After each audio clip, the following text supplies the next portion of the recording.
What's up, everyone? Welcome back to another review, and this time we're taking a look at Escape from Alcatraz, starring Clint Eastwood and directed by Don Siegel.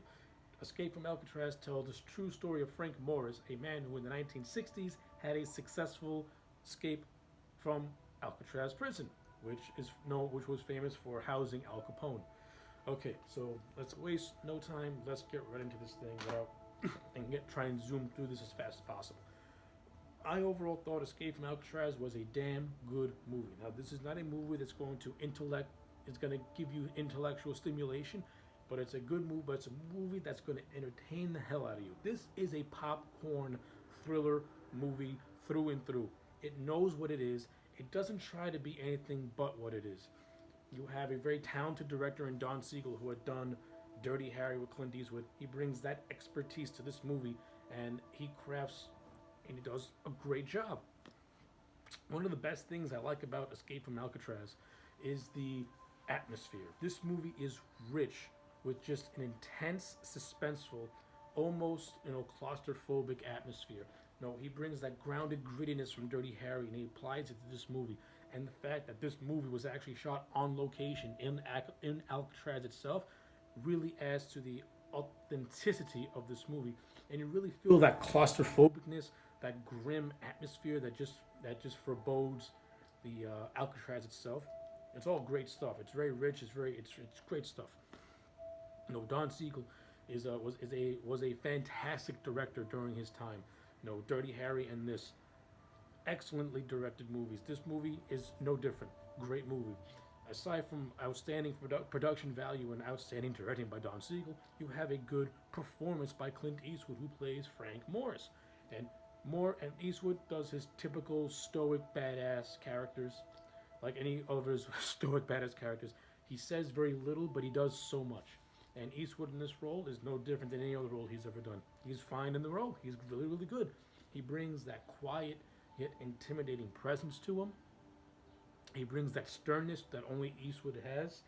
And Eastwood has always been good at just like his facial expressions. Now, even though he's constantly stone faced and looks pissed off all the time, it works for a movie like this of a man who is basically in one of the world's most worst prisons, Alcatraz. And not for nothing, Eastwood fits in like a glove. I like the little interactions he has with a lot of the inmates in Alcatraz. He befriends this character called Charlie Butts and a few other characters.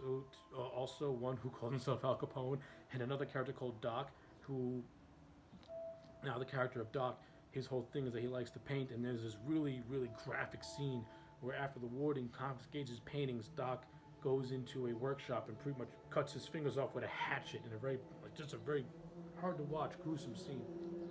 But I do like that this movie doesn't overly rely on violence. This is not a violent movie per se, because the really only violent scene you get is the hatchet scene, and the movie just implies a lot of everything else, and that's the mark of a great director in Don Siegel, of course.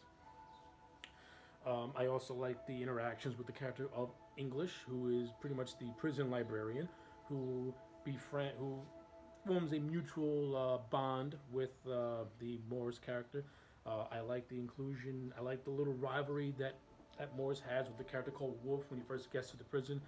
Wolf is the typical prison big bad who wants to make everyone his bitch, and then he gets that one guy who's just like, nah, man, I'm making you my bitch. So I like that little rivalry that plays throughout the course of the movie itself. I like the attention to details in this movie as well. I like how we see Frank Morris plan the escape. We see him do these little things.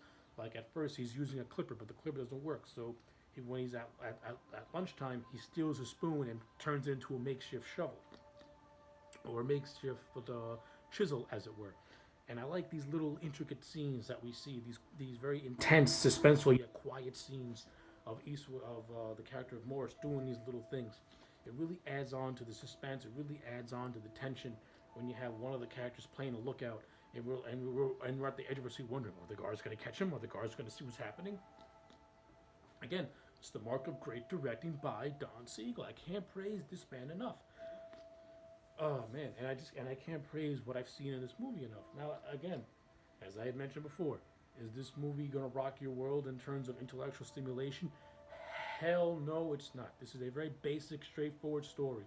It's got a grounded, gritty atmosphere. It has a grimness to it.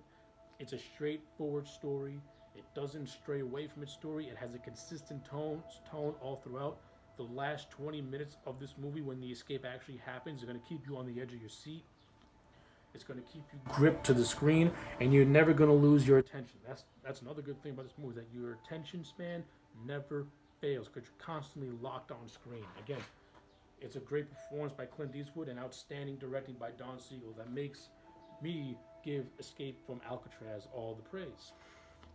And when all is said and done, I'm going to give Escape from Alcatraz a solid. What am I going to give it? I gave it a lot of heavy praise, but do I go the usual route, or do I don't go the usual route? Is there something about this movie that I don't like, or do I just go on? I'm gonna give Escape from Alcatraz a solid. I'm gonna give it a solid 8 out of 10, and I'm gonna give it an 8 out of 10 because, like I said, it's an overall really good action thriller movie. But at the same time, there are movies like this that are done much, much better, and then there are movies like this that are done much, much worse. Alcatraz is one of those movies that's right in the good column. You can watch it and be entertained by it. It's not going to rock your world or give you intellectual stimulation, but it's a damn good time at the movies. Anyway, those are my thoughts. Let me know yours in the comment sections down below. Like the video and subscribe, and I'll check you back next time for more.